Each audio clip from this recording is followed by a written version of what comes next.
ஆண்டவராகிய இயேசுவின் நாமத்தினால இந்த காலை வேளையில் கூட உங்களை யாவரையும் வாழ்த்துகிறேன். கர்த்தர் உங்களை ஆசீர்வதிப்பாராக. இந்த நாளிலே கூட சங்கீதம் 145 14 வசனத்தை கூட வாசித்து தியானிக்கலாம். கர்த்தர் விழுகிற யாவரையும் தாங்கி மடங்கடிக்கப்பட்ட யாவரையும் தூக்கி விடுகிறார். மிக அருமையான வேதவசனம். இந்த வேதவசனில் 2 காரியங்களை கர்த்தர் சொல்லியிருக்கிறார். முதலாவதாக இங்கே சொல்லப்பட்டிருக்கிறது, கர்த்தர் விழுகிற யாவரையும் தாங்கி என்று சொல்லப்பட்டிருக்காங்க. மெய்யாகவே இந்த பூமியில் அநேக மனிதர்கள் அநேக காரியங்களை நிமித்தமாக விழுந்து கொண்டிருக்கிறார்கள். ஒவ்வொரு நாளிலும் பாவத்திலும் சாபத்திலும் வியாதியிலும் போராட்டத்திலும் பிரச்சனைகளிலும் மனிதர்கள் அநேகர் விழுந்து தங்களுடைய வாழ்க்கை அழிந்து கொண்டிருக்கிறார்கள். ஆனால் அப்படிப்பட்ட மனிதர்களை தேவன் அப்படியே விட்டுவிடாதபடிக்கு கர்த்தர் அவர்களை தாங்குகிறார் என்று வேதம் சொல்கிறது.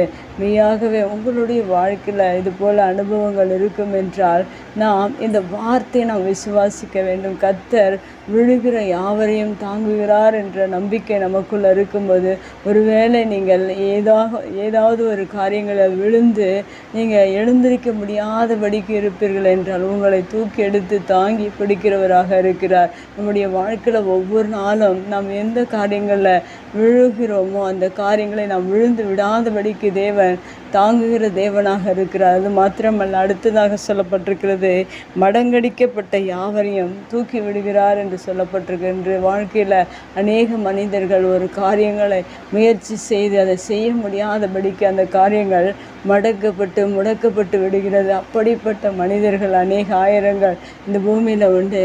ஆனால் தேவன் மடங்கடிக்கப்பட்ட யாவரையும் தூக்கி விடுகிறார் என்று இங்கே சொல்லப்பட்டிருக்கிற வார்த்தையின் பிரகாரம் நம்முடைய வாழ்க்கையில் அநேக காரியங்களை முயற்சி செய்து அநேக தோல்விகளை சந்தித்திருக்கலாம். அப்படி நாம் வாழ்ந்து கொண்டிருப்போம் என்றால் தேவனுடைய வார்த்தை என்ன சொல்லப்பட்டிருக்கிறது என்றால், மடங்கடிக்கப்பட்ட யாவரையும் தேவன் தூக்கி விடுகிறார் என்று சொல்லப்பட்ட வார்த்தையின் பிரகாரம் உங்களுடைய வாழ்க்கையில் பொருளாதாரத்திலோ வேலையிலோ மற்ற எந்த காரியங்களில் நீங்கள் மடங்கடிக்கப்பட்டிருக்கிறீர்களோ, சாத்தான் உங்களை அநேக காரியங்களில் மடக்கி வைத்திருக்கிறானோ, அப்படிப்பட்ட எல்லா சூழ்நிலையிலிருந்தும் தேவன் உங்களை தூக்கிவிட வல்லவராக இருக்கிறார். அதை தான் தேவன் செய்து கொண்டிருக்கிறார். இந்த பூமியில் அநேக மனிதர்களுக்கு அப்படி மடங்கியிருந்த எல்லா சூழ்நிலைகளிலிருந்தும் அவங்களை தூக்கி எடுத்து நிறுத்தி அவர்களை உன்னதத்தில் ஆண்டவர் உயர்த்தி ஆசீர்வதிக்கிறவராக இருக்கிறார். தாவீதுடைய வாழ்க்கையில் கூட பாருங்கள், அநேக சூழ்நிலை நிமித்தமாக வனாந்திரத்தில் அவர் வாழ்ந்து கொண்டிருந்த அவரை தேவன் மடங்கடிக்கப்பட்ட அவரை தூக்கி எடுத்து ராஜாவாக நிறுத்தினார். இன்னும் அநேக தேவ மனிதர்கள் நாம் வேதத்தில் பார்க்கும்போது அவர்களுக்கு வந்த எல்லா சூழ்நிலை மடங்கடிக்கப்பட்ட எல்லா சூழ்நிலையிலும் தேவன் தூக்கி விட்டிருக்கிறார்.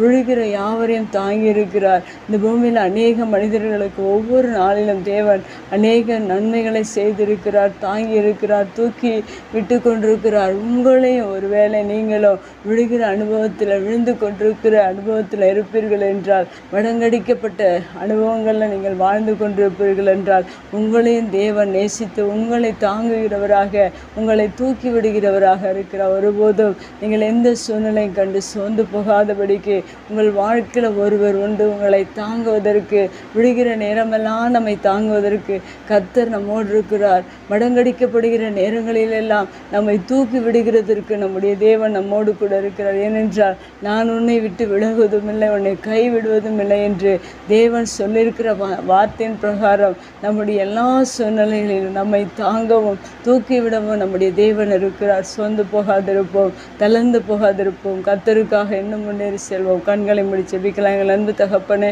தர்மையான வார்த்தைக்காக நன்றி செலுத்துகிறோம். எங்கள் விழுகிற நேரமெல்லாம் எங்களை தாங்குகிற தேவன், நாங்கள் மடங்கடிக்கப்பட்ட நேரங்களில் எல்லாம் எங்களை தூக்கி விடுகிற தேவனாயிருக்கிறபடினால நன்றி செலுத்துகிறோம். எந்த சூழ்நிலை வந்தாலும் சோர்ந்து போகாதபடிக்கு நாங்கள் இன்னும் கிட்டி சேர, இன்னும் முன்னேறி செல்ல நீர் எங்களுக்கு இந்த வார்த்தை இந்த நாளில் நீர் கொடுத்ததற்காக நன்றி. உடைய வார்த்தை கேட்கிற ஒவ்வொருடைய வாழ்க்கையிலும் இப்படிப்பட்ட அனுபவங்கள் இருக்கும் என்றால் உம்மை விசுவாசிக்கும் போது நீர் தாங்குகிற தேவன், நீர் தூக்கி விடுகிற தேவன் என்பதை ஒவ்வொருவரும் அறிந்து கொள்ள நீர் உதவி செய்வீராக. இயேசுவின் நாமத்தில் ஜெபம் கேள நல்ல பிதாவே, ஆமேன்.